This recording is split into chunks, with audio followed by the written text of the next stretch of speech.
Morning everybody, welcome back to the channel.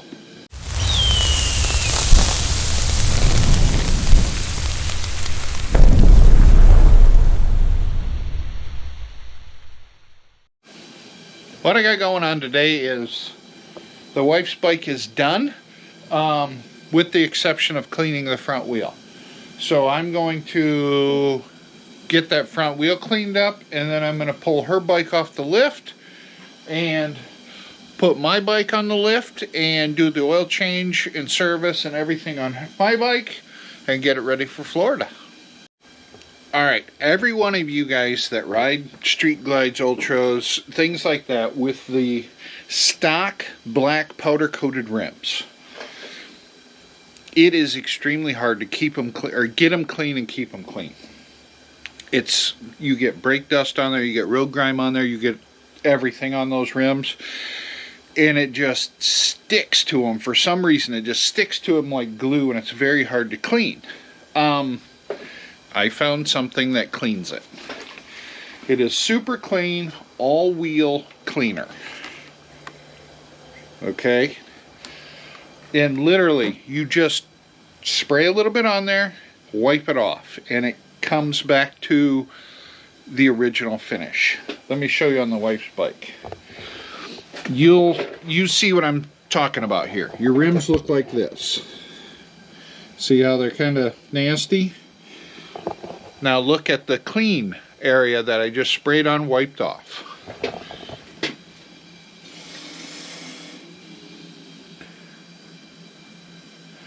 It is literally night and day difference.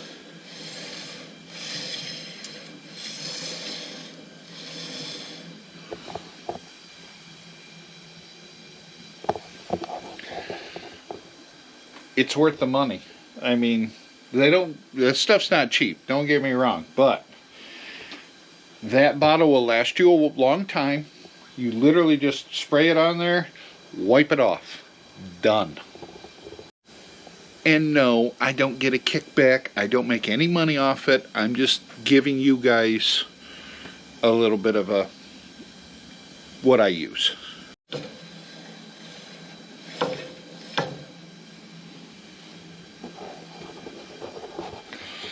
Brought that rim right back to factory luster. I like that stuff. I got my bike on the lift now, and I'm kind of just looking at it, and you think I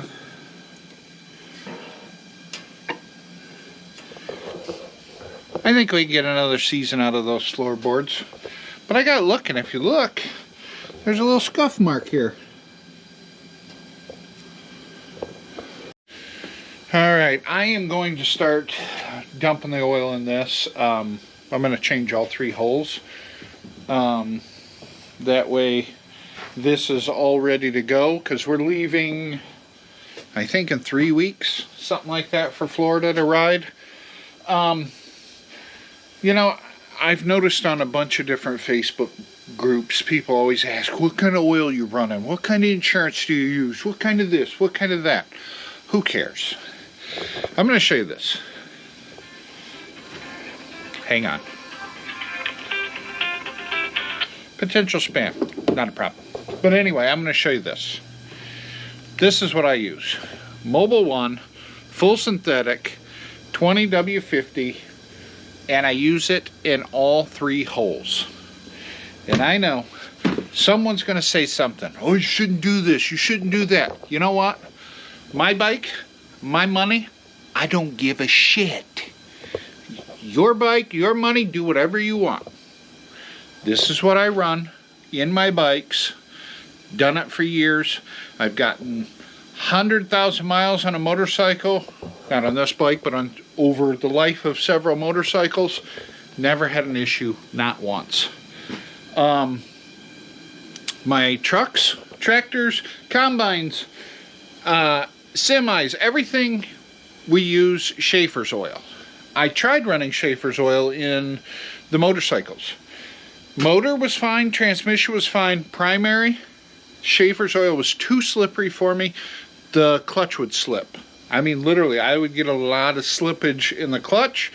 I needed better oil not better, let me rephrase that, a different oil that wasn't as slippery in the primary.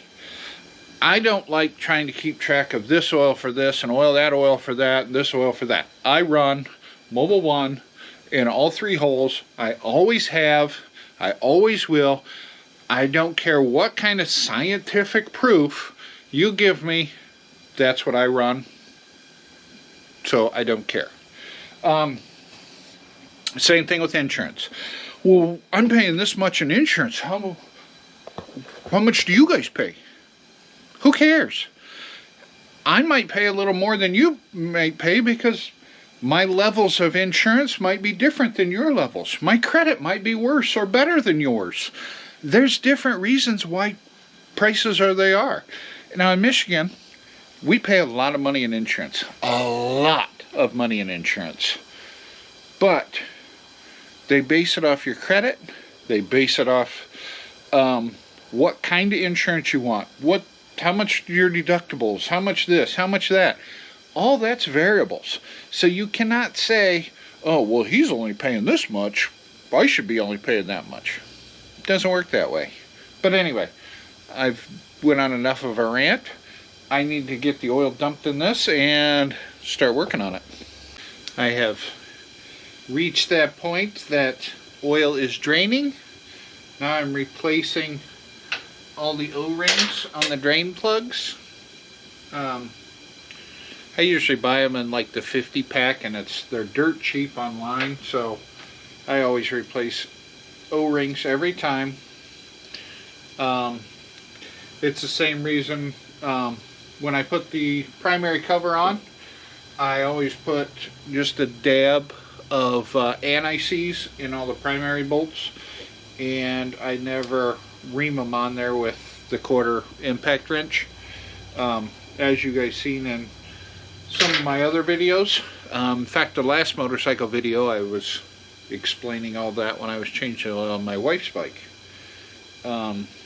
So at any rate, I figure while all the oil's dripping out of there and draining, I change the O-rings on the plugs, and then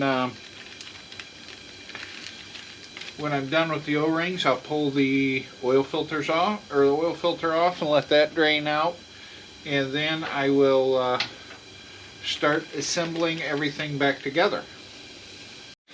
You know, I have watched a lot of guys use 1/4 inch impact wrenches on these primary bolts.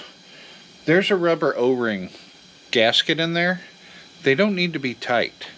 I've even watched some dealers impact them on, and that irks me. This is just a Torx bit. They don't have to be tight.